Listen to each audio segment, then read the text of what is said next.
Hi, everyone. This is Amanda Pierce-Kelly with NAC. I'm the National Advocacy Director. Sorry for the couple-minute delay there. Of course, technology always likes to throw us a few curveballs. We appreciate you so much being on the line today for our September Policy and Advocacy webinar. The entire conversation, frankly, is going to be dedicated to what's going on with the health center funding cliff, primary care funding cliff. And so there's not a minute to waste. Obviously, the clock is ticking. You're here because you want to hear the latest updates and the advocacy plan, so we're going to dive in here. Couple quick housekeeping items before we do that. The audio today is being provided via computer. That's the best way for us to reach as many of you as possible. So you hopefully are seeing on the screen in front of you the best way to tap into that audio. If you're experiencing issues or technical problems, just go ahead and you can use the chat box and we can try to work with you on that front. But again, because we tend to have such high numbers, this is really the best way to access the audio for the webinar. So again, hopefully this slide is assisting with that. The webinar, as always, is being recorded. We will make the slides and the recording available on the HC Advocacy website. You can see the web address there. Under past events, we will also make it available as part of the next Washington update, which is likely to go first of next week. So look for this coming out very soon. Usually it's within 24 to 48 hours. We're going to do our best to get you guys access to this as quickly as possible. Again, if you have questions or issues, you can always email us at grassroots@nac.com to gain access to all of our tools and resources. Last bit of housekeeping here. If you do have questions at any time during the webinar, you can go ahead and type those into the chat box. That's the best way for us to be able to respond to you. So again, if you've got questions, go ahead and enter them into the chat box and we will take those up at the end. We will certainly do our best to leave a few minutes at the end so that we can have a good dialogue about this and answer questions. If there are some that are very relevant to that part of the conversation, then of course we'll try to take those in real time, but we'll make sure to leave some time at the end for good conversation and questions. All right, so what are we going to cover today? Just to be really clear, and some of you on the webinar today may be seeing this for, you know, the second or even more than that time, but we are going to start with a cliff refresher. To be perfectly candid with folks, we're realizing that there's a lot of discrepancy between just our basic comprehension of what our health center funding streams look like, what the health center funding cliff actually looks like. So we're going to take a couple minutes to really walk through what it looks like to ensure that everybody is operating from the same level of comprehension around just the basics of the health center funding cliff. So we're going to start with that refresher. For those of you that are seeing this, you know, maybe for the second or third time, hopefully it's a good refresher, and it's one, you know, where you can take the information and distill it back out to your network. But just bear with us as we go through that to make sure that everybody's on the same page. From there, we're going to walk through the current landscape in Washington. There's a lot of literally hourly updates on what's going on the Hill, and so we want to get you guys up to speed on that front. We're going to take some time to walk through the advocacy plan for the month of September, and then we're actually going to leave a little space at the end to talk about how you can be responding to your members of Congress as they're responding to you and your requests with specific questions or pushback or suggestions. So those are our major topics, and then at the end, like I said, we'll open it up for some questions. So from here, I'm going to go ahead and turn it over to my colleague, John Sawyer, who's the Director of Federal Affairs, to walk us through the policy start to the conversation. John? Great. Thank you, Amanda. Can you hear me? Can you hear me? Yep, we can hear you. Yep, we can hear you. Okay, great. Just double checking. So thank you, everyone, for joining today. I think, as Amanda said, our 110% focus right now at the national level, and hopefully by the end of this call, each of you at the local and state levels, if not already, is on addressing the health center's funding cliff.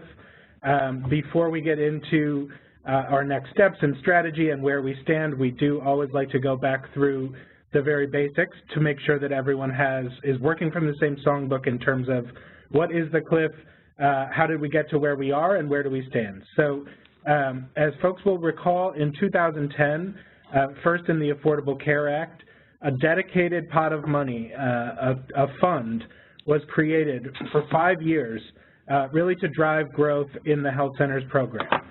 That's what is represented here in red on the chart. That's called the Community Health Centers Fund. That was funding the program in addition to what we call regular annual appropriations or regular discretionary funding. That's what's represented here in the blue. And so today, the program is a combination of two funding streams that come together to form a $5.1 billion total amount of funding that goes to support every Section 330 funded health center. So looking back to 2010, I think what's important to note is that every new grant award that's gone out to health centers since that time, every new access point, every service expansion, every quality and capital award, every base adjustment, every health IT investment since 2011 has come from this fund. It's been made available because of this funding. As folks will also remember, in 2015, health center advocates succeeded with enormous grassroots pressure to get a 2-year extension of funding passed into law at the full funding amount of mandatory funding, $3.6 billion per year, and that's what's represented here in orange on the chart. And so when we talk about the health centers funding cliff, it's that 2-year extension, which was secured in 2015, is set to expire. The funding does expire at the end of September of this year, at the end of this month. And so while we've been pushing Congress all year, well, really since the last extension, we've been talking to them about, and you've been talking to them about getting beyond the funding cliff and having a longer-term fix to this problem. We are now at the decision point for them, and I'll move on to the next slide because it will focus a little bit more on where we are today. So as I said, funding for the Community Health Centers program, the mandatory funding, which represents now 70% of total funding for the program, expires on September 30th. We expect that funding cuts would begin soon after that, and we'll talk in a little bit more detail about exactly what we can expect in terms of the disruption that will come about because of this funding cliff. Very similarly, in terms of the funding situation, two other critical programs to health centers. One, the National Health Service Corps, and two, the Teaching Health Centers Graduate Medical Education Program, as well as a number of other programs, the Children's Health Insurance Program, Disproportionate Share Hospitals, Maternal and Infant Early Childhood Home Visiting, all expire on that same timeline. They all are set to expire. Funding for those programs is set to expire at the end of this month. Congress is paying attention to this problem, even though they haven't yet acted. And I think it's important to note that the House Energy and Commerce Committee did hold a hearing specifically on CHIP and community health centers in June. We just came from a meeting with staff from that committee who reminded us that that hearing is one step in their process toward making sure that they get to an eventual fix. But I think with this level of timeline and the fact that we are so close now to that deadline, it's really of concern, and we've shared that, and we need you to be sharing that. It's of concern that Congress has not yet acted on a long-term basis to extend this funding. So we are several weeks away. There's even less time when you look at legislative days in the calendar. And really what today's webinar is going to focus on is how do we raise the urgency level? How do we convince Congress to raise this to the top of the priority list when they have a very, very crowded agenda this month? I want to clear one thing up because this is a bit of a confusing procedural piece, and it's one thing we've been hearing back from feedback from members when they've been talking to their members of Congress. So Congress right now, even as we speak, is finalizing, putting the finishing touches on what they're calling, what they are looking at as a 3-month continuing resolution.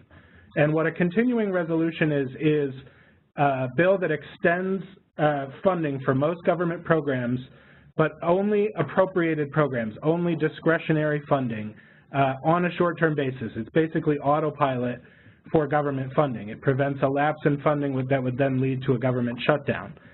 This is something that's required by the end of the fiscal year if Congress hasn't passed its 12 appropriations bills, something that, as is noted here, hasn't happened in full since 1997. And it gives Congress more time to work on those spending bills. When a continuing resolution is passed, it only puts discretionary funding on autopilot. It only would address that blue part of the chart from earlier in the webinar. The funding cliff and fixing the funding cliff, extending mandatory funding for health centers, is a whole separate matter. So I think what's important is, on its own, a continuing resolution does not fix the health center's funding cliff. The cliff can occur even if a CR passes, and again, like those other programs, mandatory funding for National Health Service Corps, Teaching Health Centers, CHIP, et cetera, things could be attached to a CR. What we're hearing even in the last hour is that the House and Senate are moving ahead on a 3-month CR without any of those items attached. So that even adds to the urgency that we need to be expressing to Congress, because that's one of the only trains leaving the station this month, and right now our funding is not a part of it. We want to talk a little bit today about what no fix would mean, and the good news is that HRSA has conveyed to Capitol Hill and publicly over time what it would mean to lose funding for these 3 critical programs. It's important to note that this is the effect over time, and then we'll get into exactly what would happen, you know, kind of on day one. But for the health centers program, moving ahead with only that blue bar, only that discretionary funding, would be catastrophic. It would mean over 9 million of our patients would lose access to care. It would mean 70% cuts to funding. It would mean 50,000 plus jobs lost, and there's one extra zero here, but 2,800 community health center sites would close. It would mean there would be a cumulative effect in terms of health center revenue. A $3.6 billion funding cut would then spill over into other revenue losses based on, you know, the closure of the sites and the loss of jobs, and they estimate, HRSA, that it would actually amount to a $7.5 billion loss in revenue overall for the health centers across the country. In the National Health Service Corps, without any funding fix, no new contracts will be awarded after September 30th. Immediately, there will be no continuations available for folks to go beyond their 2-year commitment in the National Health Service Corps, even though 5,750 clinicians are currently eligible for those continuations. Current National Health Service Corps participants, if you're in the Corps now, would be able to fulfill their current service commitment because those commitments are funded up front. But over time, the HRSA projects that the field strength, or in other words, the total number of National Health Service Corps clinicians practicing in the field today, and as a reminder, 57% of those are practicing in health centers, we would see that strength drop from 10,400 today to 5,000 next year to 1,600 in the year after that. A pretty bleak picture when you think about how important the National Health Service Corps is to community health centers. And then lastly, I think the Teaching Health Centers program faces probably the hardest cutoff in terms of these 3 programs. There would be no new funds on October 1st to make payments in the new fiscal year. All 732 current residents who are participating in the Teaching Health Centers program would have their academic year stopped and interrupted. There are limited slots available in other locations for those folks to make transfers to other residency training slots. Health centers would be either forced to close those programs or to find other funding to support that level of investment, which is significant. So I think overall what you can hear here is that without these fixes, we are looking at a pretty bleak environment for health centers over the long term. What we want to talk specifically about is where do we stand in Congress today, and where are we looking over the next couple of months, and then most importantly, we'll get into the advocacy steps you can take to really, really raise the noise on this going forward. So we've been working from this chart over the last number of months, and as you can see, more and more things pile up on Congress's plate in September. What we are now seeing just in the last, again, 24 hours is the Senate has held hearings on market stabilization as well as on CHIP. The good news is several governors, and big shout out to Massachusetts and Colorado, whose governors took the opportunity in those hearings to speak to the health centers funding cliff and the importance of funding health centers. You know, even though the hearings were about other things, those governors really piped up and carried our banners, which was really important. Now Congress is moving ahead, as we discussed, with a continuing resolution until December 8th. The hurricane relief is probably going to happen in multiple parts, but the first part of that is happening this week.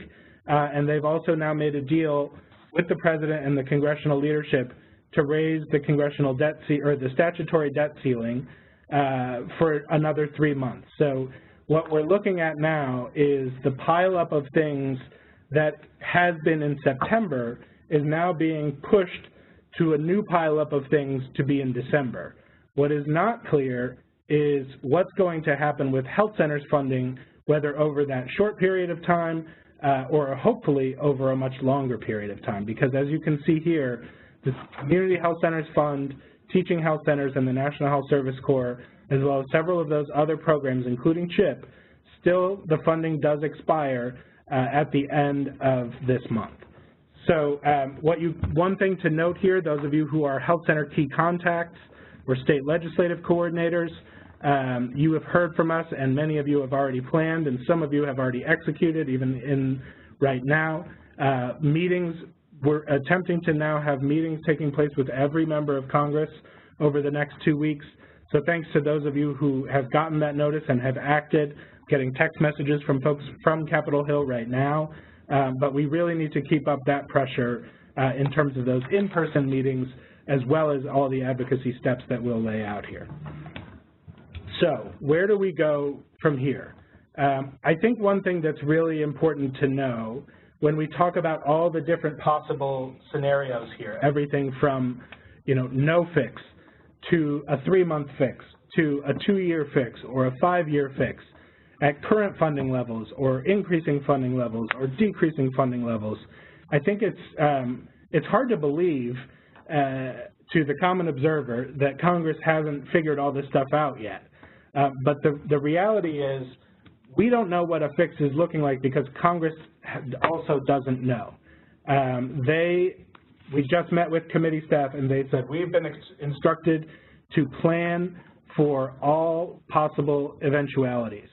That, you know, means that there are all different possibilities here, ranging from a short extension to a long extension, ranging from no extension to a permanent extension, and everything in between. And yet, there are only a handful of legislative days left this month, and right now, without sufficient pressure from back home, we believe it is very possible that Congress will miss that September 30th deadline. I think what's important to know about that is the funding does expire September 30th. That does not mean that you will see a cut to your health center grant on October 1st, but what it does mean is enormous uncertainty injected into the health center system of care. What it means, what we're hearing from HRSA, they have some funding to sort of hobble forward for a matter of weeks, if not months, probably not months, but it means that they'll have to begin dispersing health center funding and administrating that funding on a month-to-month basis. As all of you know who are in the C-suite or running the health centers, health center expenses don't happen on a month-to-month basis in 12 equal increments, and so this will be enormously disruptive. It will also only be able to continue for a short period of time without a funding extension. We have heard from health centers that they potentially will be facing financing issues, credit issues with bank loans that are potentially being called in, certainly recruitment issues that have to do with, you know, the potential instability of going to work in a place whose funding is not secure. It's a provider question that a lot of folks are getting. You may be facing difficulty purchasing equipment. What we're asking of folks, and this is a specific plea, if you are running into these levels of uncertainty, if you're running into these kinds of consequences as a result of not knowing exactly what the future holds for health center funding, please share those examples with us. We're getting asked that a lot from Capitol Hill. When they ask HRSA these questions, HRSA has to answer this in a technocratic way about grant cycles and, you know, total disbursements, et cetera. But HRSA has a harder time, and we have an opportunity to answer the real practical question on the ground of what does uncertainty mean in the context of your health center. What will happen if you are not, you don't have this to plan for going forward? As I mentioned, there will be no National Health Service Corps continuation funding available after October 1st, and it will mean the end of the Teaching Health Centers grant program. And yet, and I think this is really important to stress, I think it's fair to say Congress does not yet feel the urgency of this matter, even with only a handful of days left before this major disruption is set to take place. They are focusing on how to address the individual market. They're focusing on how to keep the government open. They're focusing even on trying to get into tax reform. We have not yet succeeded as a collective movement in getting this issue raised to the top of the agenda.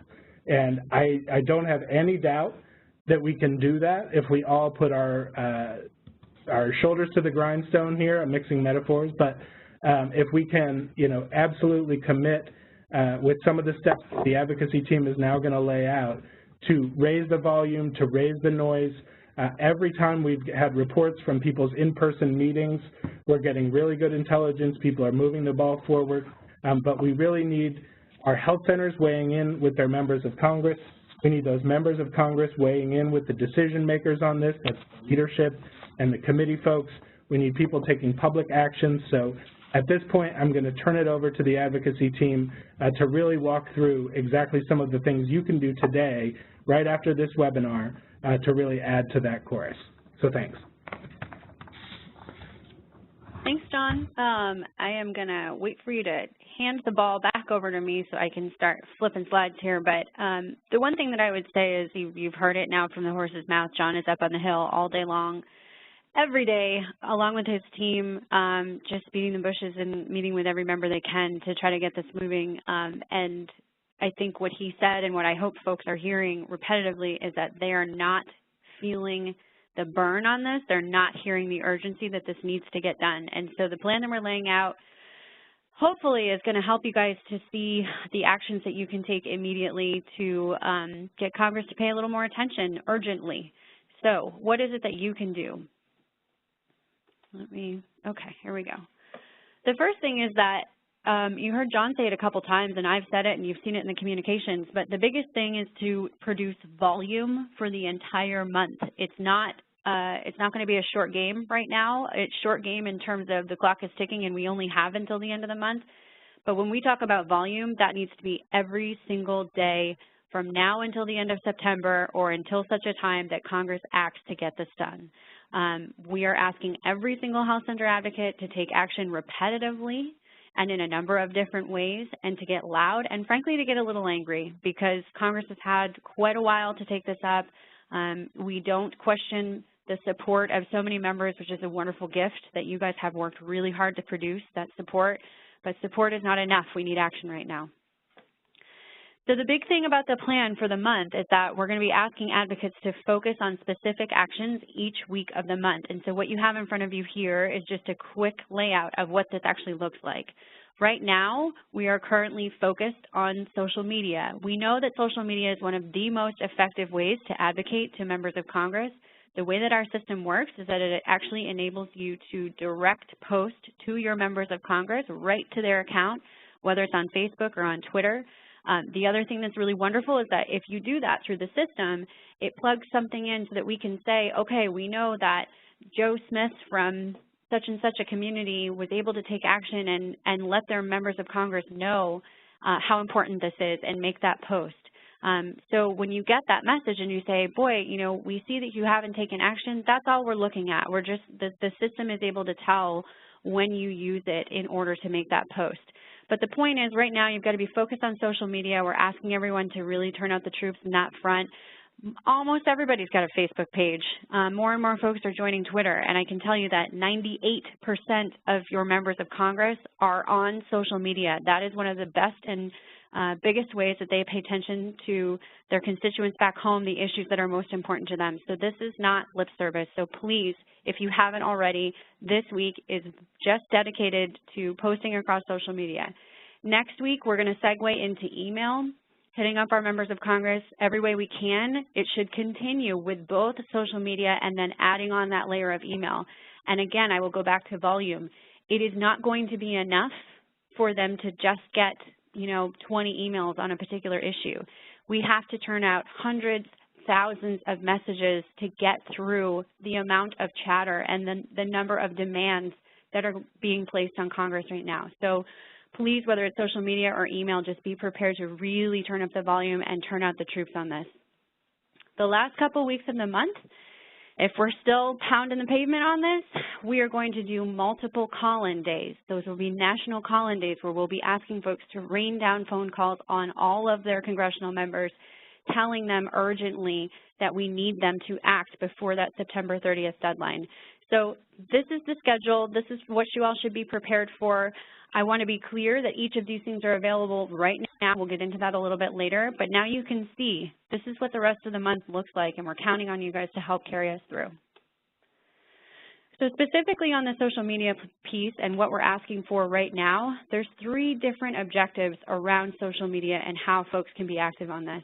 The first is personal posts, and I mentioned that our system actually enables you to use your existing accounts to send a pre-populated message. It takes 2 minutes to do this, and it's a highly effective way to communicate with your members of Congress about what's at stake right now.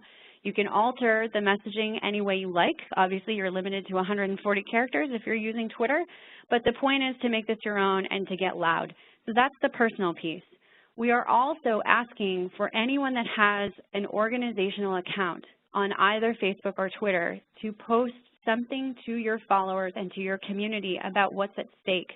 We've got to let everyone know, all of our patients, our entire community, anyone who follows and supports health centers, what's at stake. This is too big a deal. There are lives at stake. And so we have sample posts to help you with that. You can access those on hdadvocacy.org, make the case. But again, if you are someone who manages your organization account on either Facebook or Twitter or LinkedIn, whichever you want to use, or I would recommend actually all 3, please go ahead and do that to get the word out and ask your network to be taking action on this as well. The last piece is that we're actually asking specifically our members of Congress, but also all elected officials to speak to this issue, to talk about what's at stake with the cliff. In the case of congressional members, to actually make a public statement about what they are prepared to do to force action themselves and with their colleagues to get this done before September 30th. This one as well, we have sample posts to help you with this that you can provide to your members of Congress. When they say that they're supportive, the best response to that is, we're so appreciative of your support, but what we really need right now is public commitment and exposure for this issue that is far too devastating not to have action on before September 30th. And you'll see that the sample posts that we put together speak to that exactly. So again, those can be accessed on the hdadvocacy.org, make the case page. But these are the 3 steps. So it goes beyond just taking that personal step. There are things that you can do as a health center organization, and there are things that you can ask of your members of Congress and certainly of your local and state elected officials as well. So I mentioned a lot of folks have said, boy, I've already done the social media. What else can I do? What else is available? We have an enormous library of resources to help you. Specifically, we do have that email alert available to you. We do have a toll-free advocacy hotline number that's available to you. Again, you can access these on the hdadvocacy.org website, either under Take Action or Make the Case. But the point is there's an opportunity and a way for everyone to be getting involved. And it needs to be repetitive, and it should be all 3. The last thing I want to say just on this, we've talked about volume, we've talked about being loud, we've talked about what the schedule looks like. You should be creating your own plan for what this is going to look like. Whether you're a health center or a primary care association, you should have your own engagement plan to ensure that you're able to turn up the volume, that you're able to get loud, that you've let the community know. Now you have the playbook for the entire month of September. So what is it that you can do to turn out thousands of emails, to turn out tens of hundreds of thousands of calls over the next several days and couple weeks? So if you haven't taken the time yet, now that you have the plan in front of you, and again, these slides and this entire webinar will be made available, you guys can come back and look at it. Put together your plan so that you're prepared to act and really make sure that the message gets through and cannot be ignored. So there's a couple resources that I want to pull out here that's going to help you with your advocacy to make a stronger case and to tell your specific story when it comes to the health center funding cliff. The first and most important one is the Funding Cliff Impact Estimator tool, or some people know it as the Cliff Calculator. This is a tool that you can access on the hdadvocacy.org website, and what it does is it asks you for health center specific information, and then it produces a fact sheet that you can see an example of right here in the slide that actually demonstrates what the cliff would look like for your health center in terms of the dollars that will be lost, in terms of the patient implications, what that actually looks like in your community.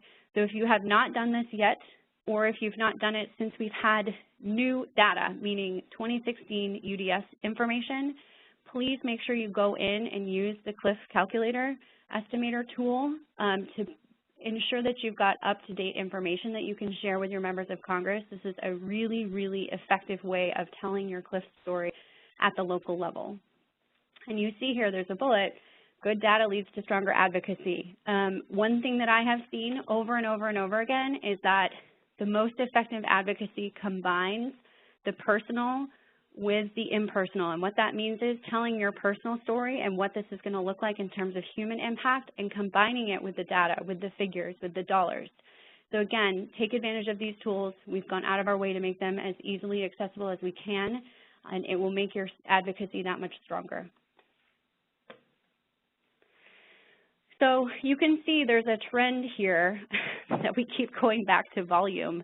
And unfortunately, I hate to say it, but I think John reinforced the need for that when he said that Congress is not understanding the urgency on this issue and that the clock is ticking and that we cannot afford to go past September 30th. The one thing that I will say and that our team is very aware of is that we know that there is a ton of activity that goes on outside of our ability to track that activity. So if you're generating phone calls directly, not using our toll-free number, or if you're collecting postcards, or if you're sending letters, you know, in your community, whatever the case may be, we really want to hear about that. And this is the link for you to let us know, to report that activity so that we can give you credit and add it to this bigger culminating effort around how we're doing this outreach to Congress. The other piece is that it's very helpful and healthy to set specific goals for your health center when it comes to advocacy. That gives everyone a common site to go after.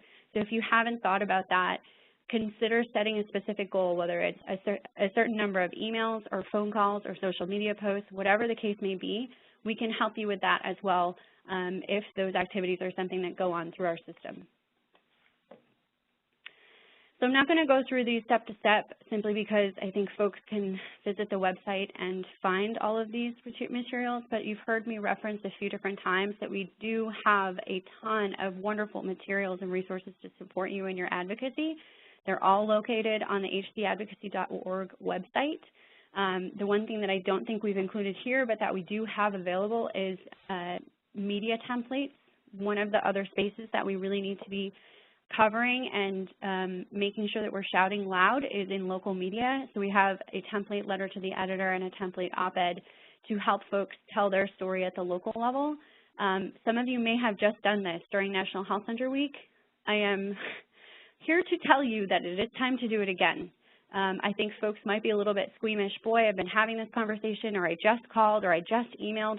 That's okay. We have to keep doing this. We need to continue every effort, whether it is local media or social media or phone calls or emails. We have to keep the din up in order to be heard through the mess. So I'm going to kind of go back and forth here with a couple of different colleagues next, just because there's a lot of nuance, and a lot of people are calling us and saying, boy, you know, I've taken action, I've sent my message, I've posted on social media, I've reached out to my congressional office, but I'm starting to get some interesting responses. And so John is going to walk through, particularly with the latest updates and the latest communications that he's hearing from congressional offices around how you can respond as some of these responses are coming back from your congressional offices. John? Okay. I think I just want to start, and we'll come back to this towards the end, but, you know, Amanda has really articulated how simple the message is in broad strokes to Capitol Hill right now. It is time for Congress to do its job. The clock is ticking. We're working on borrowed time, and people and their access to care, their lives are at stake. So I think it's important to start there. That message is breaking through. We're hearing, even I'm just getting messages from people even during the webinar about conversations they're having where these messages are breaking through. Members are asking for more information. They're getting responses back. And I wanted to walk through a couple of things that people are starting to hear back from their members of Congress and how we suggest you respond. One of the things people are under the impression, hey, I've heard HRSA can keep funding health centers. I've heard they can keep doing it past the October 1 deadline. Don't worry, we will take care of this by the end of the year. I think what's important to know in terms of responding to that is the reality of the situation is $3.6 billion out of our total $5.1 billion does go away October 1st. That funding deadline is October 1st. At that date, HRSA will have to make very difficult decisions almost immediately about how to continue administering the program with whatever small amount of funding they have left. Remember the blue line there, that does continue under a continuing resolution. That could include, and what we talked about earlier, shifting to month-to-month operations, really introducing an enormous amount of uncertainty in the weeks following October 1st. I think what is important to convey as a health center is how uncertainty harms your ability to operate.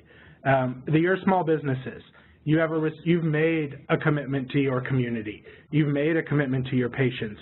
And that responsibility requires that you can simply not wait to plan for the worst. You can't bank on the idea that Congress is going to start all of a sudden doing its job. And so I think making the point that, look, going past the deadline increases uncertainty, it puts patients, providers, staff, and the health of the organization at risk, and punt back to them and say, listen, you need to act now. I think it's really important that we can stay very, very focused on the urgency of this taking place in September, if at all possible. Another thing you might hear back, and this is more for those of you who have members on the Democratic side of the aisle. Hey, listen, I've always supported the health centers, and I still support the health centers, but you know my party's not in control. Go talk to the Republicans. Fixing this is up to them.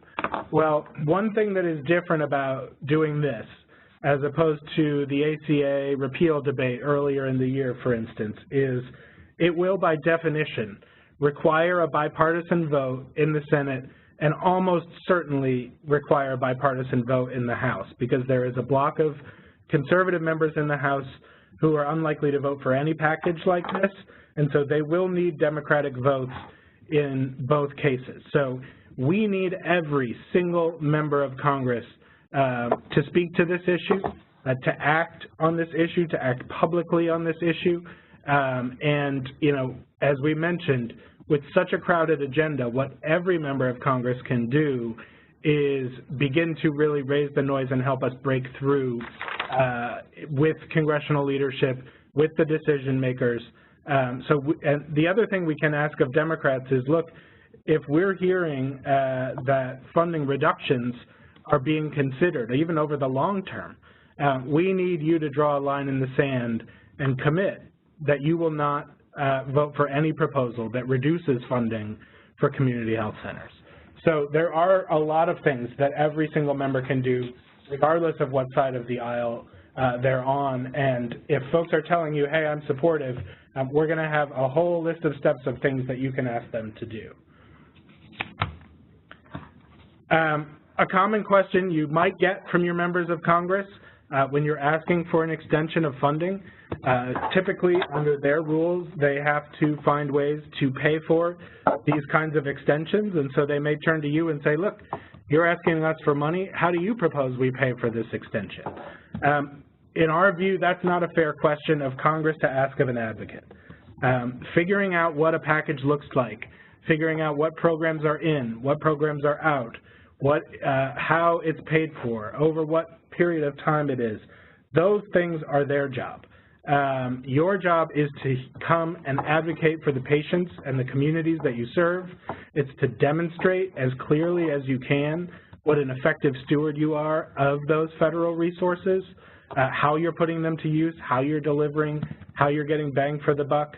And I think, it's important to interject in this part of the conversation, should you get this question, I can't tell you how you should pay for this, but I can tell you that we know that health centers save money.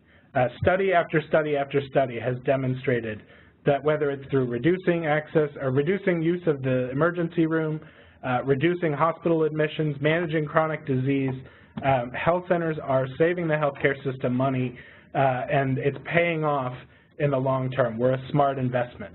So I think the best way to take this one on is really to pivot that question and really talk about the value of health centers. That's not particularly in question right now. There aren't a lot of members who are gunning for us, who are trying to take down health centers, but I think at the same time, they're not prioritizing us to the point where we're at the top of the list, and that's what we need. And then lastly, one thing you will often hear is from a member is, listen, I will speak to the leadership about this, which is one of our requests, but I like to do my work on this kind of things behind the scenes. We'll get this done, in a back room somewhere, and I'll let you know what I hear, but I'll take care of this one outside the limelight. First of all, any commitment you get, you absolutely want to say, we are so grateful for your willingness to take a leadership role and speak up on this issue, but this is where we need to push members of Congress. We need to make sure that they are taking public action to accompany any private action that they're taking. We want to make sure that they are speaking up in public, and we have a lot of ways to do that. I think that but I think in this moment, with this level of uncertainty in the picture, if a member is telling you they're supportive, they need to prove it, and they need to prove it in public, because talk is cheap. We are just a few days away from a very, very difficult situation. So I think you can go back to them and say, we'd love to work with you. We have ideas, we have templates, and we will work with you on how to speak up on this issue. Speaking of that, so you've got a member, they want to get more involved. They've said, not only will I go talk to leadership behind the scenes, not only will I work on this in direct conversations with my colleagues, but I'll do something public. What can you just tell me what I should do? Well, we have got a menu of options for them. So Congress can issue press releases. They can issue statements. They can write op-eds, or they can write guest blog posts. They could write a guest blog post on the NAC blog. We would love that. They can do social media on this. They can send letters and then release those to the press, letters to leadership, letters on behalf of entire congressional delegations. They can go down to the House and Senate floor. We've already had a couple commitments today from members to go down and do that. And what's good, and this is all on the Make the Case website that was referenced earlier, we have templates for every one of these examples. So you want a template press release, you want a template 1-minute floor speech or a longer floor speech, just go to our website, find that template, figure out how you can customize it to make sure that it works for your member of Congress, and then share that for them. Offer it up on a silver platter and give them no excuse in the world for why not to do it. So again, our goal has been to make sure that you have all the resources you need to work with your members of Congress and to really get this across the finish line. But these public actions, I think, are going to really be the key as we push them to move this up the priority ladder. So, Amanda, you want to take this one? I will, yeah, thanks, John. And please speak to any of the things I spoke to before, because I kind of rattled through those quickly, so I know you have additional thoughts on those as well. Yeah, you know, I think you hit the nail on the head on almost all of them, and I am actually just going to reverse here and go. Well, actually, I got to wait until I have the ball back. But a couple things that I want folks to understand for the remainder of the month. There are going to be a ton of calls to action. We're not going to let up, and I know that that might make some people upset or feel overwhelmed. And I will apologize beforehand, but there is literally nothing that we can do about it because this is too important. There are too many lives, literally lives at stake, patients who are depending on health centers, that if we don't get this done, if we don't, you know, aggravate the heck out of Congress, for lack of a better way of describing it, until they take action, people are really going to suffer. And I can tell you guys, I'm sure everyone on the line is not prepared to see that happen. So be prepared. There will be many calls to action. There are also going to be a lot of twists and turns ahead. It is not an exaggeration to say that things are evolving hourly on this, particularly as we are making progress with our advocacy and we are getting through to key offices, and as they are feeling the pressure and the urgency, they are looking at ways to take action. And so we can be effective, and we're getting there. We have a long way to go, but as those things continue to unfold, just be prepared that things are going to change quickly, and we have to do our best to be nimble and be responsive to that in real time. So the best way to do that, the best way to stay on top of this and be effective, is to stay informed. In and amidst those calls to actions, we're also going to provide updates. Check out the NAC blog and the HC Advocacy blog. Check out social media. We're going to be trying to get out information in a number of different spaces. You can also email us directly if you've got questions or you want, you know, to just check in. As I mentioned before, I think having a plan is so important this month in order to ensure you have your playbook. You know how you're going to generate those emails. You know how you're going to call upon your network to turn out the calls. You know how you're leveraging social media. So make sure to take the time to create a plan as soon as we wrap up today. And the last piece there is probably the most important, that as we work our way through this month, it has never been more important to commit to taking action every single time. It is not a single box that we can check and say, well, I've done my job. It is a box that we're going to have to check repeatedly. It sounds very dramatic to say this, and frankly, the last time I said it was when we were fighting the cliff the last time, but the future of the health center program is going to depend on our advocacy and the strength of our voice. I can tell you, and I know my team and all of my colleagues would back this up, I know what this network of advocates is capable of. I know what everybody on the webinar today is capable of when we join together and we commit to being persistent and insistent with our message, and I know we can get this done. We have a lot of work to do, but we're up for the challenge. I tell you what, I've never seen a more scrappy bunch than health centers. We know how to get this done, and so we're really looking to you guys to help us carry the water, because NAC can't do it on our own, but you guys can. With all of us together, we can get this done. So I am going to stop there and turn to Alex Harris to help us. I know we've got a lot of questions that have been coming in. Alex, do you want to start taking those up? Yeah, thank you. Yeah, we definitely have a lot of questions, and it's just a quick note to some of the folks who have been typing their questions in the chat box. If we don't get to it this afternoon, we'll try to follow up with you guys separately, particularly if you have a very specific question about your grant situation and deadlines and all that stuff. But so we definitely have a lot of questions about the CR, the continuing resolution, and everything that's going on right now on the Hill. Can you guys just reiterate on the Federal Affairs team a little bit about the relationship between the continuing resolution and the cliff? Does the bill give any extension on the cliff at all? So that's a great question, and I'll just start by saying yesterday, what happened in a meeting with the 4 leaders in Congress and President Trump is that they agreed on a 3-month continuing resolution. And I think it is completely clear that a continuing resolution does not address our funding cliff. If you remember back to the first slides, there's that smaller blue line, and then there's the larger red line or yellow or orange line. We're going back now, all the way through it. The orange line represents 70% of our funding. The CR only extends that blue line. it only extends what we call appropriated direct discretionary funding. And it will only extend that, in this case, for 3 months. So if you think about it, out of that $1.5 billion, there's actually only $350 million or so that HRSA is going to have to work with going forward. So a CR on its own does not fix our cliff. We were looking at it as potentially something that we could add a cliff fix to. That's something people were up on the Hill asking for today and yesterday. But this happened so fast and came together so quickly with so few people in the room that it sounds like that CR now is fully baked. They're going to vote on it later this week. And we are not right now a part of that package. So a CR does not extend funding for the cliff. It does not address the cliff. That has to be addressed separately.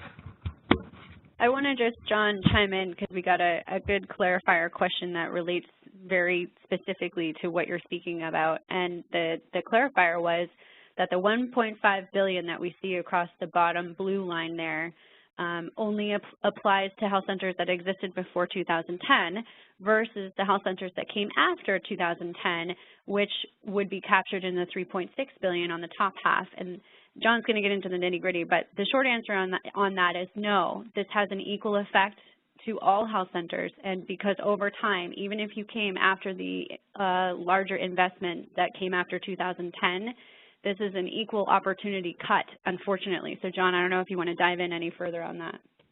Yeah, I think the other metaphor that I use to think about the way this funding works is think about two faucets putting water into one bucket, right? So the bucket is the Section 330 grant program.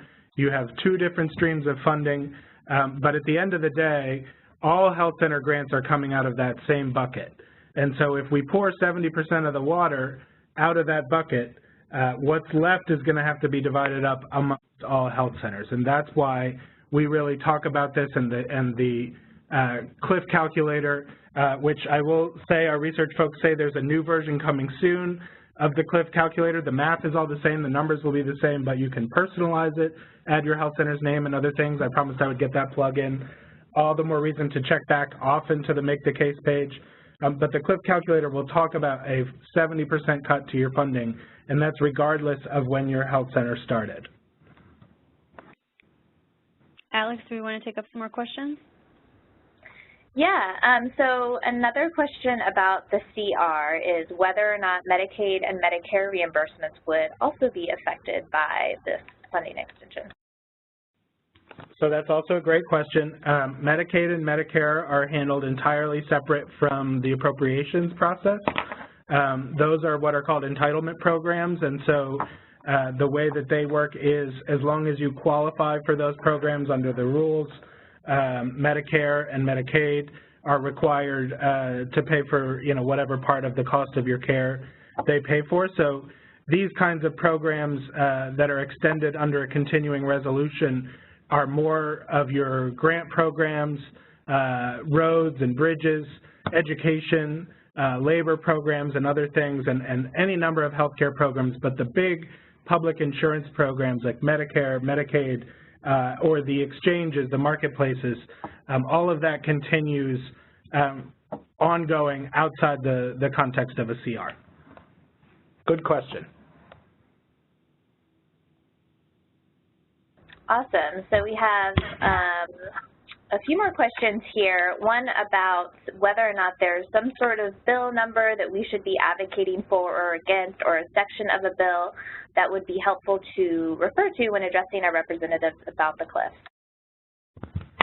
So that's another great question. Right now, there is not a bill that's been introduced in terms of a standalone bill that would fix the funding cliff. What we've been working on is to try and get this package or get this provision included in a larger package alongside all of those other programs that are set to expire. But that is all the more reason, I would say, to first follow the instructions that are here in terms of how to talk about this with your members, but then absolutely keep opening all the emails, because we've had some interest even in the last few days from a range of members in introducing legislation in sort of taking the lead in championing legislation. So we may have a bill number for you before too long, but don't wait to advocate until we have that. The way Congress works right now, a bill is a great vehicle to build support, but a bill fixing this problem is not going to pass on its own. It's going to pass, this is going to get done as part of a package, and they need to hear that this needs to be part of a package going forward. So stay tuned, but don't wait until then in order to weigh in on that. Amanda, I don't know if you have anything else to add there. Yeah, I would just echo that. You know, you've heard us say a couple times that it's very important to stay informed on this, and so there may come a time very soon where we will have a specific piece of legislation that we can point to. I'm going to flip over to a slide that we kind of brushed over quickly about the simplicity of this, because I think it's worth taking another look at. You know, the one thing I would say is John is absolutely right. You know, it is really important in some ways to have a specific piece of legislation to latch onto, but I think the likelihood is that this is going to be combined into another package. But at the end of the day, in terms of our advocacy and what we need to be demanding and pushing and fighting for is a fix. And so I want everybody to stay informed. I want everyone to, you know, as John said, keep opening the emails, stay as up to date as you can. But when all else fails, even if you haven't had a chance to do that, keep emailing and keep calling and keep saying, I have not seen action yet to fix this. What are you doing? And press them, you know, and keep going and keep going and keep going. It's a very, very simple message, which is to our advantage, quite frankly, and that is that they need to act, the clock is ticking, and lives are at stake. So I don't know how much more simple we can make it than that, but that's sort of my final rally call on that question. Great, thank you. And then as a follow-up, can you discuss the Clyburn-Sanders bill briefly and whether or not that's helpful to advocate for? Sure. So Congressman Jim Clyburn of South Carolina and Senator Bernie Sanders, who everyone knows of Vermont, introduced a bill a number of months ago, really as a vision document, really as a way to spell out, I think, their extraordinary commitment to health centers. It's what Dan Hawkins calls the Northstar bill, and it's about really expressing their belief that health centers are long-term the way of the future and the way that the healthcare system should be run. And so that bill, NAC is absolutely supportive of the bill. It calls for a 10-year funding extension for not only health centers, but the National Health Service Corps teaching health centers.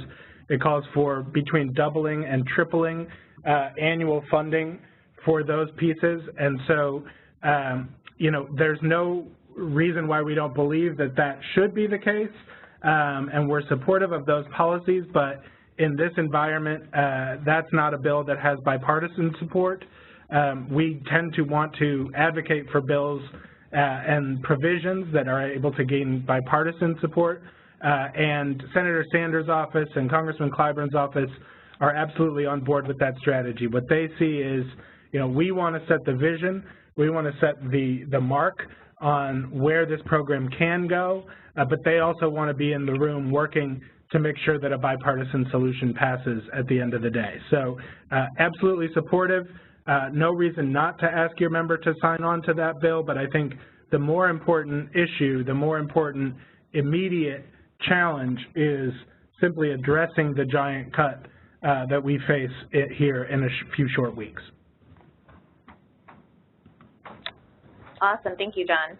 And then can you speak to what the plausibility is of some type of permanent fix within some of the more bipartisan Senate actions that they're working on to kind of fix and address some of the issues with the ACA?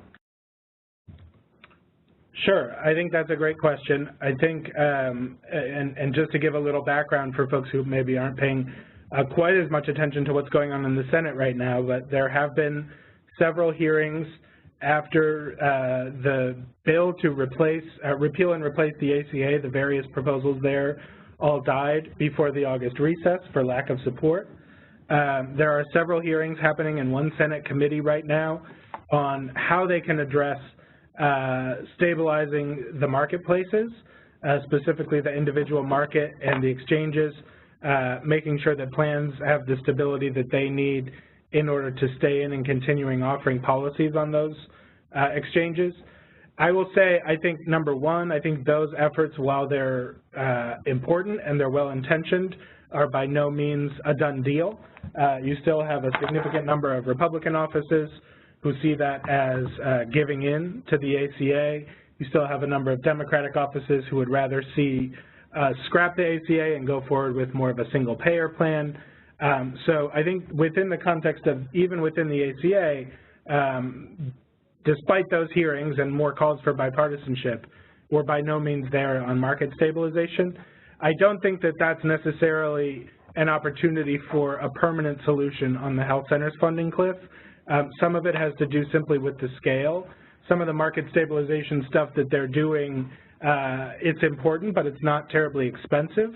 And, you know, fixing the health centers piece on a permanent basis is in the tens to hundreds of billions of dollars. And so that's just with a longer term extension of mandatory funding. So that's not necessarily part of what's being discussed there. I will say, again, shout out to Colorado and Massachusetts, whose governors were testifying at those hearings, and they made sure to raise, since the same committee is in charge of our funding as is in charge of these market stabilization pieces, they made sure to raise the health center funding cliff and urge Congress to act. So as long as they're focused on health care, we need to be making sure that they're focused on this. So there's no reason not to raise it in that context, but it's probably not a venue for a permanent fix. Great. And so quick question here about the National Health Service Corps. Would the cliff for the Health Service Corps affect only new contracts, or is it inclusive of current contracts? And then what will happen to the Corps if the cliff isn't addressed until December? So that's a great question. My understanding from HRSA's report to the NAC board at our conference in last month is that current contracts under the National Health Service Corps are funded with this year's dollars or last year's dollars. So those current contracts, those 2-year commitments, will remain in place going forward. What is at risk if the National Health Service Corps is not addressed before December is new contracts. It's new contracts going into, no new contracts will go into effect, and no continuation awards will be made for those National Health Service Corps clinicians who are currently serving. So if folks want to go past their second year and stay serving in an underserved community, they typically have the opportunity for a continuation, and that will not be available if Congress does not address this by October 1st. Great, thanks so much. So we've got quite a few advocacy questions here, and I'm going to start with one here about how you frame this issue and our ask to different colleagues and patients and other stakeholders in the community without inciting too much panic or fear about job loss, access to care, et cetera. Wow. Okay, so it's a really good question, and it's a valid one to ask. I'm going to tackle it to start, and then I have a feeling that John and if Jana's in the room, she may want to chime in on this as well. I absolutely understand the concern around hysteria for this situation and not wanting to be, you know, Chicken Little and the sky is falling. The problem is the sky is falling. We're talking about 70% reduction to program funding. That's what's at stake. We've talked about, and this is not just our numbers, we're not, you know, NAC didn't just pull these numbers out of thin air. We're talking about 9 million people who will lose access to care because health centers will not have the resources to continue to do their jobs. So I don't mean to make it sound, you know, dramatic or hysterical, but those are the facts. And so I guess my question in return is, what is the alternative? You know, you can certainly have the conversation and put the message out in a sobering way, and, you know, perhaps you try to downplay it and stick just to the data, but I think it tells the same story, and I think we owe it to our community and to our patients, certainly, to give them an opportunity to sound off on this. I understand when it comes to staffing that, you know, we're already seeing that there's concerns and challenges just with recruiting because there are stability issues that have already, put themselves in place. But I think, again, what is the alternative? If you are not upfront and if you don't ask for their help and their voice in this, you may not have the resources to keep them anyway. So my personal feeling and my, you can hear the passion in my voice is that we are so far past the point of playing with kid gloves on this particular issue. You all know your community and your patients and your elected officials better than anyone, and so, on an offline or a one-on-one basis, we're happy to work with you to try to nuance that. But at the end of the day, the slide that you see in front of you is the reality. It's not any different. The message is not any different when we're talking to our constituencies back home than what it is for Congress. We cannot afford not to have action to get this fixed because I don't want to see 9 million people lose access to care. So I don't know if John and or Jana have other things to add to that, but that is my answer. That was a good one, Amanda. This is Jana. I just want to reiterate that this is a very serious issue. I understand that it's going to make some people nervous, but I think it's always better to be honest with people and let them know what the stakes are. Another piece here is we don't have to be victims. We've already laid out a lot of things that people can be doing, so I would pivot pretty quickly to laying out the situation to also saying, but you know what, we don't have to take this. We don't have to let this happen. There are plenty of things that we can do and our voices can be heard, but we have to all speak up to make that happen. We are in control of our own destiny. And I think that's an important message that we need to deliver to our communities and to our patients and to our staff. Great. So in terms of specific strategies for generating some volume back home, what's kind of the best way to respond via phone calls at a health center? Should this person have an idea to get everybody together and have a call party all at once? Or should they plan on advocating by calling a regular number of times per week through the next couple of weeks? What's your best advice, Amanda? I like both of those ideas. I think there's a little bit of fun to be had. Maybe that's, me being an advocacy nerd, but I think there's a little bit of fun to be had in terms of driving the numbers and the volume on this. I think you can always spur a little bit of competition. If you've got different sites, for example, maybe you designate different sites, different days, and make it a competition. How many calls can that site generate on a particular day? We had one health center out in Colorado who had a really great idea. They were passing out stickers, much like, I voted today. They had, I advocated today, and we've got stickers that we can make available to folks. But the point is, they passed out stickers to everybody that completed a call or sent an email, and they were able to track pretty easily how many people did that and accomplished it. But I think, having a call party, making it a little bit of a competition, phone trees sometimes work. I think it's just a matter of getting the word out, and I think sharing the expectation across different groups within your network. And so whether that's different sites or, different teams, different care teams, there's lots of different ways to split this up so that, everybody sort of shares the burden. But the other thing I would say is share how you're attacking this. When we say make a plan, we want to hear about what you have planned, and we want to be able to share that best practice. But I think it can be really simple and elementary. But I think the other piece that I would add here, and Alex, and Elizabeth and Dorian, you guys should feel free to chime in as well.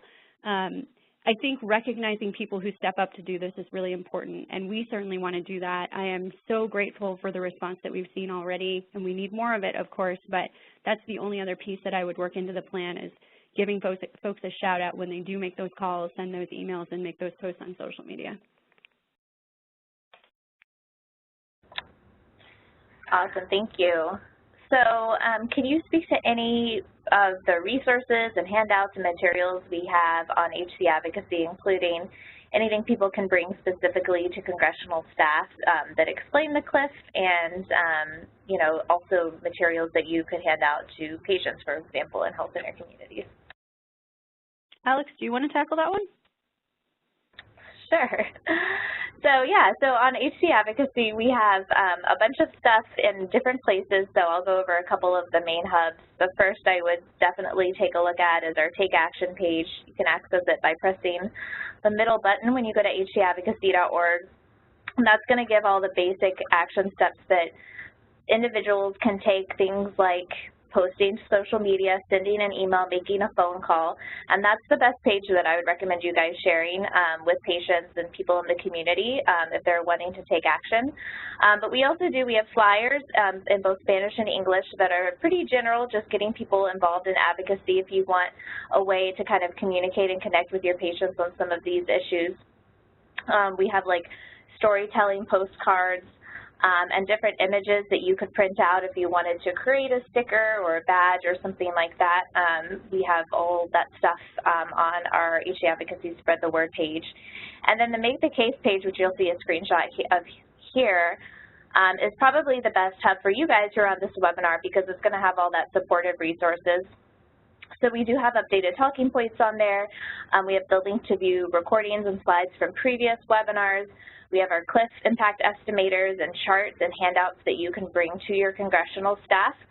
And we have template letters and template op-eds as well. So a lot of different things. I would definitely recommend you take a look at that stuff. And if you think of anything else that would be helpful, feel free to reach out. But there should be enough materials, more than enough materials, I hope, for you guys to bring to your members of Congress as well as to your community.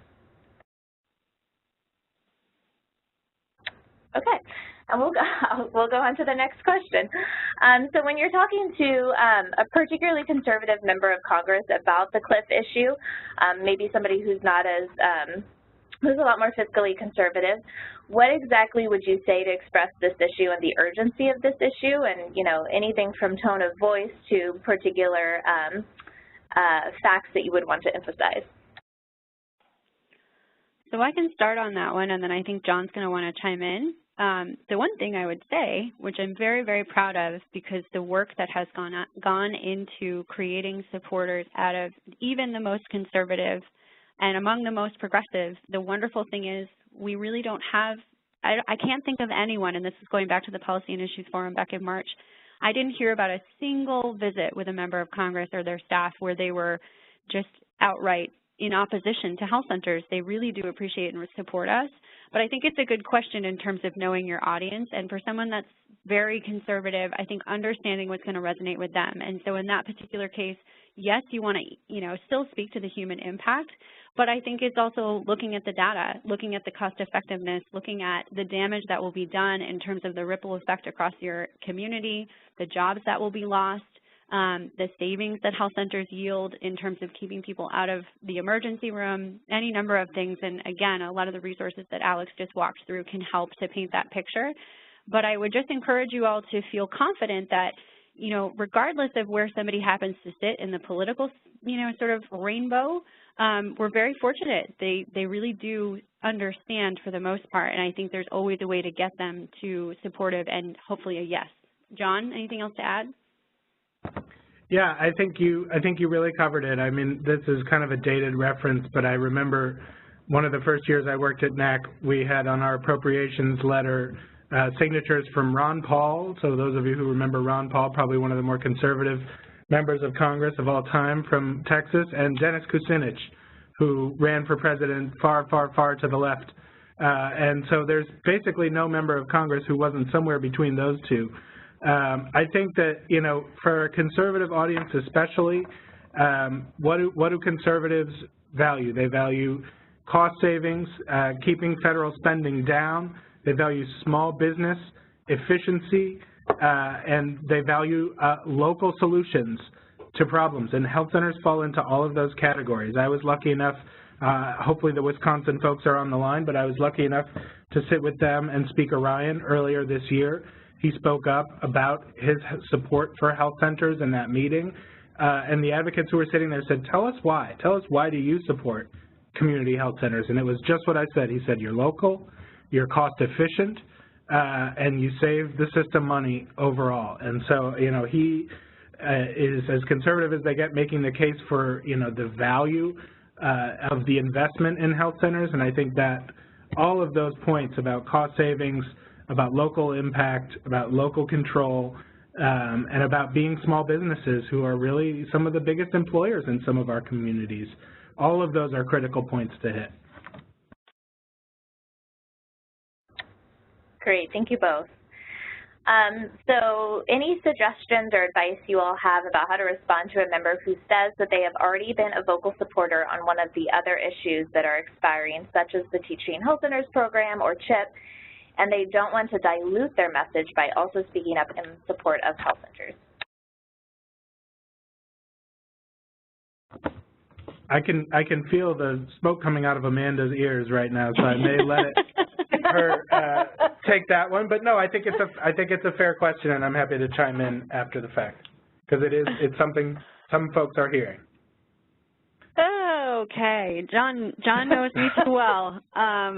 Yeah, so I just patently refuse to even entertain that. I can't say it enough that there is too much at stake, and not to diminish at all the importance of the Teaching Health Centers program or the National Health Service Corps, but for starters, those two programs don't do anything really if there are not health centers. You know, yes, they support other programs. I'm not, you know, again, I don't want to diminish their value or their importance, but at the heart of their value and their effectiveness and their purpose is health centers.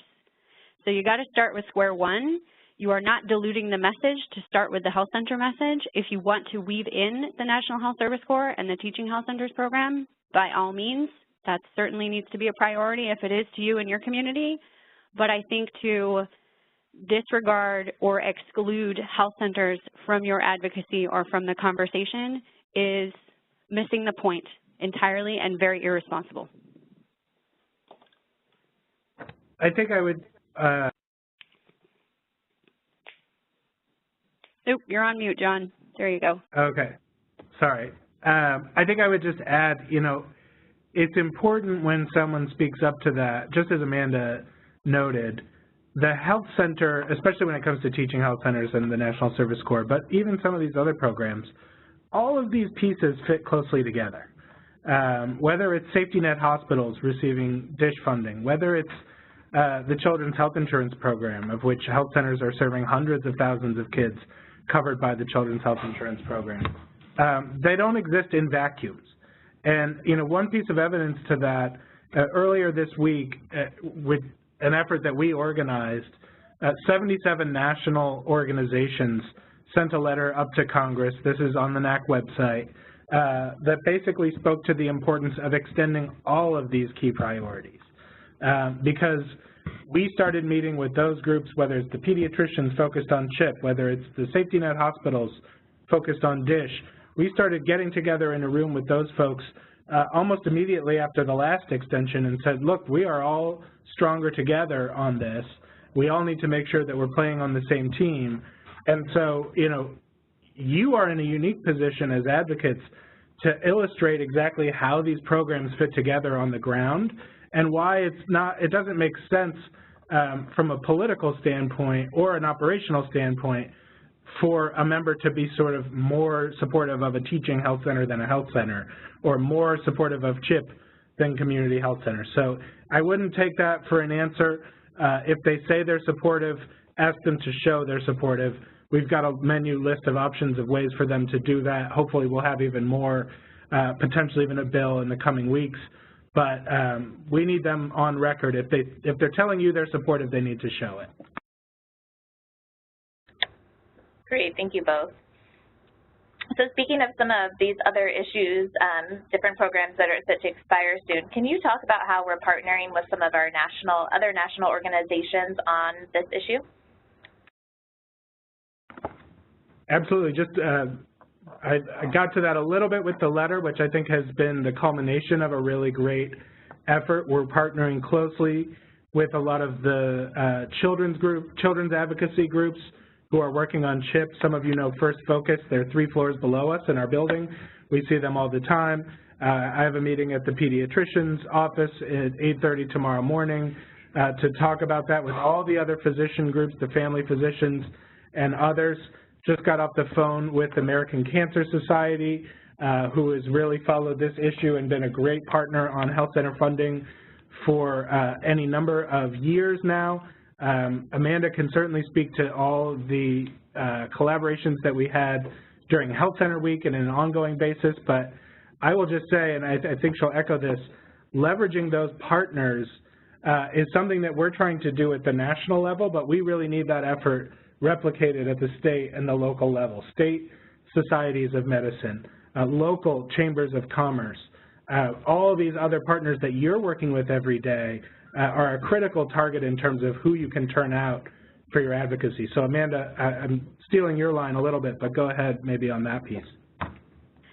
No, I think that's right, John. I mean, I can give you guys examples of who we're trying to pull in at the national level. I mean, basically, just as recently as yesterday, we had an internal meeting to look at all of our national partners, you know, across the clinical networks, across, you know, philanthropy and foundations and even corporate folks that we work with. And I think the point here is really to leverage all of those voices to produce, you know, as many voices as a part of that chorus on an ongoing basis throughout the month. And so if you haven't done so already, I think, you know, looking at who are your community partners, I think there's some obvious folks, you know, certainly I think getting your local and state elected officials to speak publicly to this, which has been one of our pushes across, you know, our advocacy action steps. But I think looking at, you know, counterparts like the American Cancer Society and your state chapter, you know, ASTHO, and, you know, some of the workforce folks that we work with. I think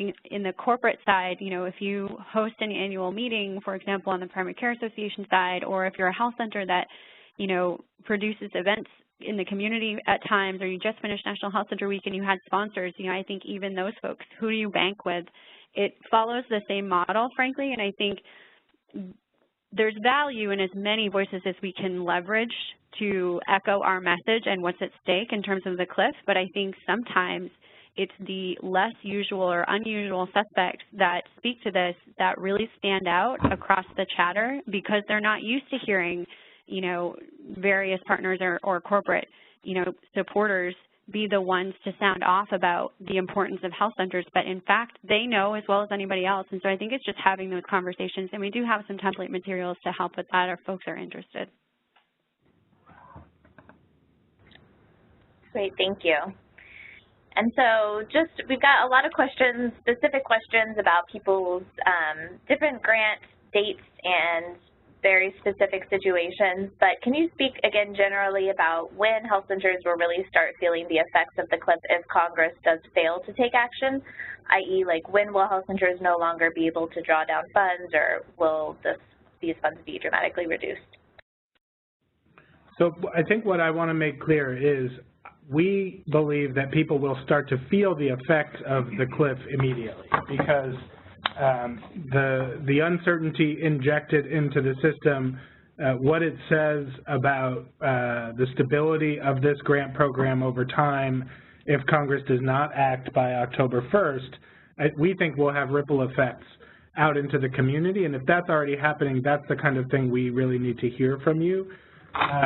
If you are a teaching health center, you will feel that effect absolutely immediately. There will be no additional funding for that program going forward. If you have a National Health Service Corps clinician who's interested in a continuation, you will feel that effect immediately because that will not be an option for them going forward. In terms of Section 330 grants, we think that you'll start to feel that within weeks because HRSA is, and we don't have all the details on this yet, but we know they're planning for every eventuality here, and that includes going to a month-to-month operation for the program. Depending on when your grant year starts, they may run out of funding by that point. Health center grant years for fiscal year 18 start beginning in January, but that doesn't mean you won't feel the effects of this until January. In fact, we are fairly confident that most of you will begin to feel the effects of this immediately because of limited disbursements, because of month-to-month, because of the teaching health centers aspect, because of the core, and because of all of those kind of ripple effects that will ripple out. So again, I think, you know, if we wake up on December 1 and this is not addressed, we need you to stay with us. This could get harder before it gets easier. It could get very very scary, but I think the important thing is the best route we have towards making sure that that eventuality does not take place is to raise the noise now. It's to light it on fire now. It's to make sure that your members of Congress have committed to taking action now to get this done this month before the funding expires. Great, thank you all. And in the interest of time, I'll save our questions for offline, and just a quick reminder, we'll try to follow up with you all who had questions that didn't get addressed today directly, but if you don't hear from us, you can always reach out to grassroots@nac.org, and we'll get back in touch with you as soon as we can. Thanks, Alex. I don't know if Jana is still in the room and wants to kind of give everybody marching orders to close us off. Sure. Okay, well, as you've heard, the stakes are incredibly high. The situation is incredibly serious. And even though it seems like we have been pushing Congress now for 2 years to fix the health center funding cliff, and we've not been able to get their attention on this, they're finally starting to move, and things are moving very, very quickly. And so we need to make sure that we're along for that ride. Having been on the Hill this week in several meetings, it's very clear, and these are with friendly members, both Republicans and Democrats, that really do support health centers. And I think John said it earlier, there's not one person on the Hill that doesn't support community health centers. But because they have painted themselves in a corner and have waited till the very last minute to get some very important issues taken care of in this country, namely the debt ceiling, keeping the government funding going, now disaster relief funding, FAA reauthorization. They have painted themselves in a corner. They don't have a lot of time, and they have a lot of competing priorities that they're having to deal with. Even though we have a lot of support, at this point, we aren't on the short list of priorities, and we have to make sure that we break through that white noise, we get to the top of the list as an urgent priority, not just something that needs to be fixed in the future, but that needs to be fixed now. And from my perspective, I think the biggest challenge that we're facing is pushing back on the notion that they can just wait and fix the health center funding cliff and the core cliff and the teaching health center cliff sometime next year. That is not true, and that's just not going to cut it. Now, I have no doubt that we are going to be successful in this fight and that we are going to fix the primary care funding cliff, but it's just a matter of when. Is it going to be this month or is it going to be next year? And then what damage is going to happen in the meantime? Another question is, for how long? Are we going to get funding for 3 months, a year, 2 years, 5 years? We're pushing for 5 years because we know you need that stability. And then the last question is, at what funding level?